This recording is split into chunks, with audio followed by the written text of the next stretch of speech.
Alright guys, so what is up? Noah back with another video on Techmania, and today I'm going to be showing you guys all my drone shots that I got when I went to Punta Cana.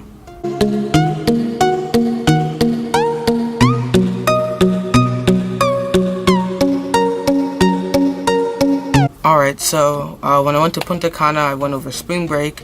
I brought my drone with me, and this is like the first time I ever flew my drone really, and I used the DJI Spark for these drone shots. Before we get into it, hit the subscribe button and press the like button as well. And yeah, so I'm gonna put a link in the description like where I bought the DJI Spark. And yeah, so let's get into it.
guys, so thanks so much for watching, and yeah, talk to you guys on the next one.